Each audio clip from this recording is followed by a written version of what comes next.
We've got some difficult days ahead. But it really doesn't matter with me now, because I've been to the mountaintop. I don't mind. Like anybody, I would like to live a long life. Longevity has its place. But I'm not concerned about that now. I just want to do God's will. And He's allowed me to go up to the mountain. And I've looked over and I've seen the promised land.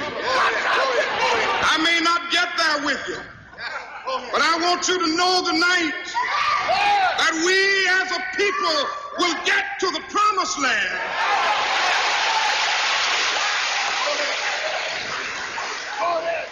So I'm happy tonight. I'm not worried about anything. I'm not fearing any man. Mine eyes have seen the glory of the coming of the Lord.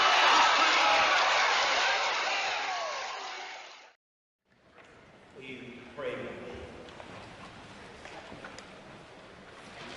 Come now, Holy Spirit, and speak to us through words that are ancient and modern. Give them all new life and new relevance for our lives as we live them in these days. In your many names we pray. Amen. So, I wonder if the prophet Micah raised his voice when he said to them, God has shown you, O mortal, what is good. And what does the Lord require of you? Do justice, love mercifully, and walk humbly with your God. One day, while I was waiting to cross a street in a city where I was visiting, a garbage truck pulled up to the intersection where I stood, and a handsome young African-American man was hanging on the side of the truck, whistling. And I said to him, that looks like a tough job. Yeah, he said, and it gets tougher in the summer. But aren't you glad someone is willing to be a garbage man? I felt my face grow red because I knew, as a middle-class white man, collecting trash was one job I would probably never consider doing.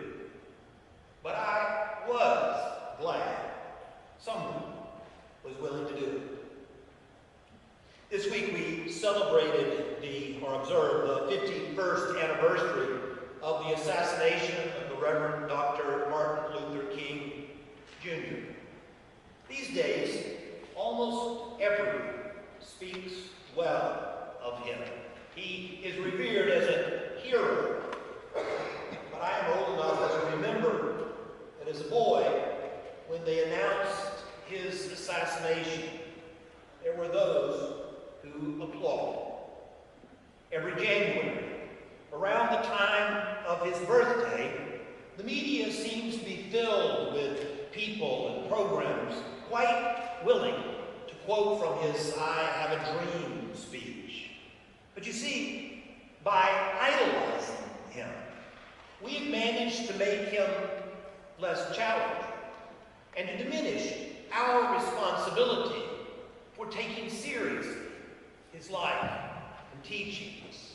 For example, a garbage collector still couldn't afford to live in New Canaan with you and me. But Dr. King was martyred because he went to Memphis, Tennessee to march with black sanitation workers who were paid minimum wage, $1.60 an hour then, and were given no benefits. White sanitation workers were designated as supervisors, so they were paid more. Unlike black workers, white workers got pension and health insurance, sick pay, and paid vacation. And when the weather turned inclement and they had to take the day off, white workers continued to get paid. Black workers did not. February 1st, 1968 was a dreary day in Memphis as the storm rolled over the city, blanketing it with sheets of rain and lightning. Robert Walker and Nicole Cole grew desperate for shelter.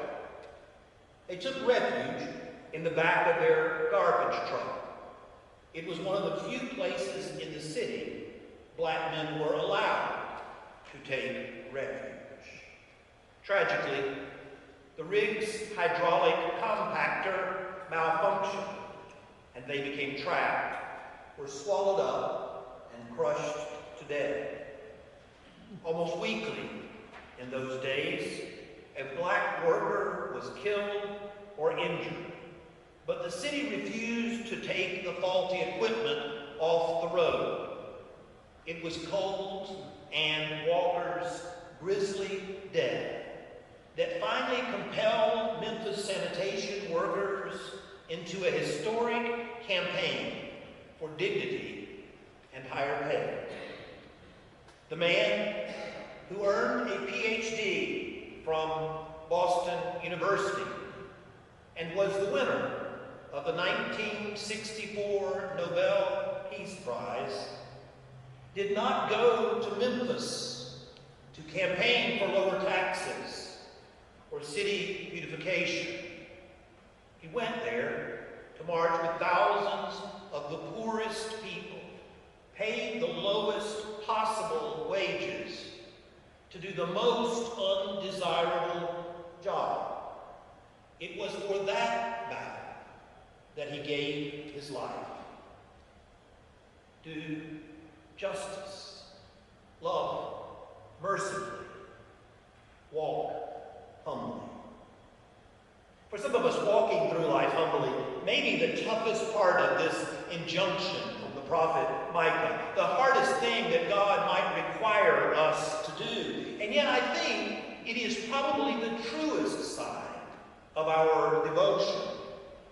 In the gospel lesson this morning, the perfume of Mary fills our nostrils with beauty and our hearts with shame as we watch her devoutly wiping her Savior's feet with her hair.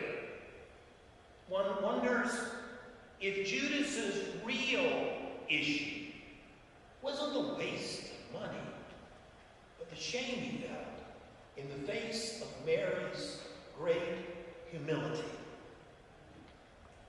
This week, some of the members of our newly forming justice ministry went to Norwalk to see a film entitled The Best of Enemies. Our own David Plunkett is as a scene in that film. It was made while we were still living in Atlanta. It is based on the true story of Ann Atwater and C.P. Ellis, Durham, North Carolina residents who reluctantly worked together to solve the city's school desegregation process.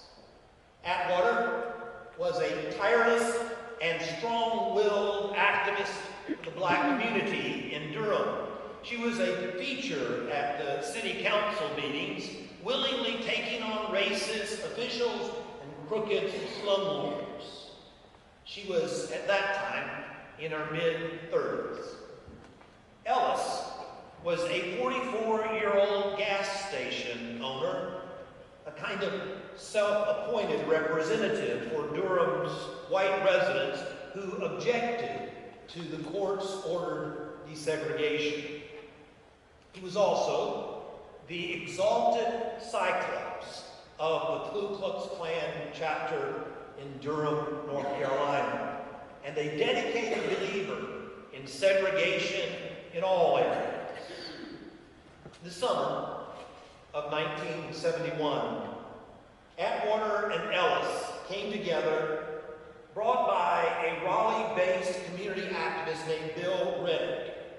He brought much of the community together in a conflict mediation program called a charrette.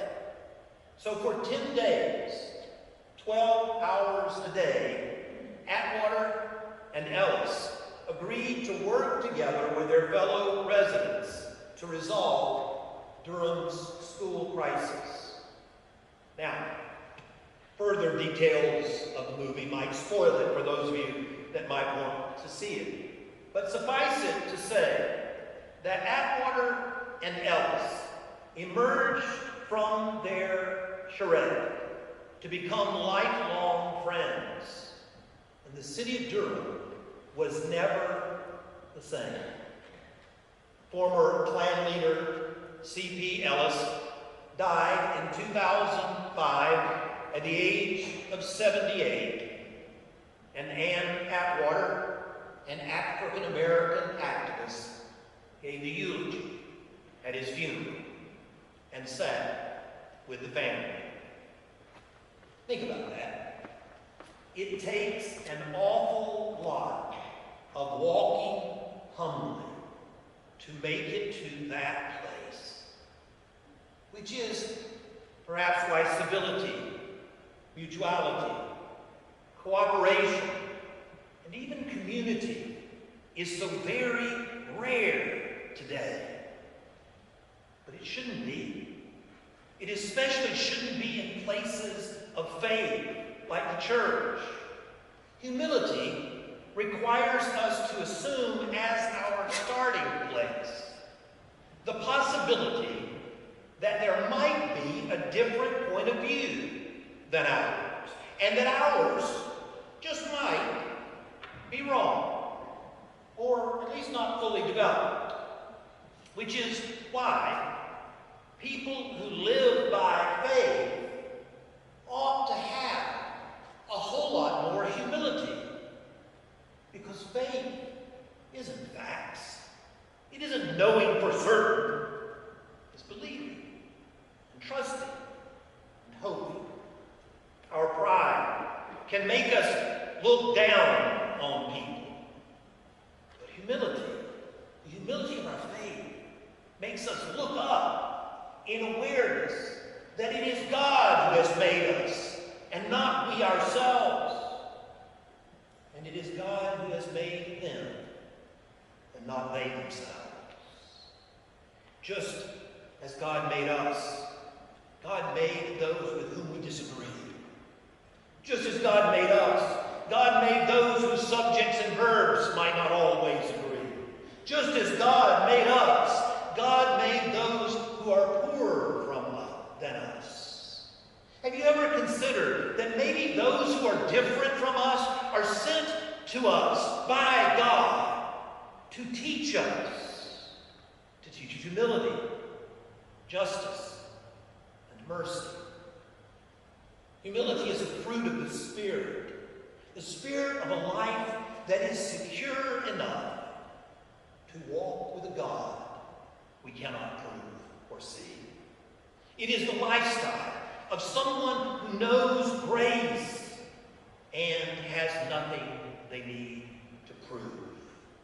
It is the expression of a child of God who doesn't have to put someone else down to lift themselves up.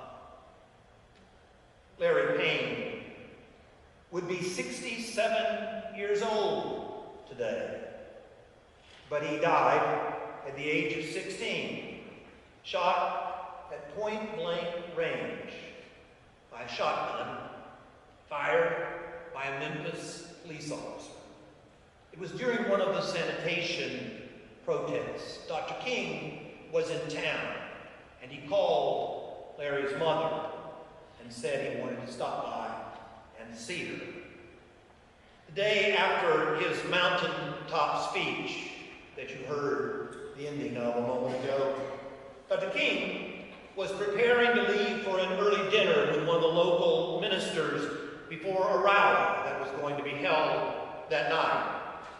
From his second-floor motel room, he saw the musician Ben Branch crossing the parking lot, and he stepped outside and called to him.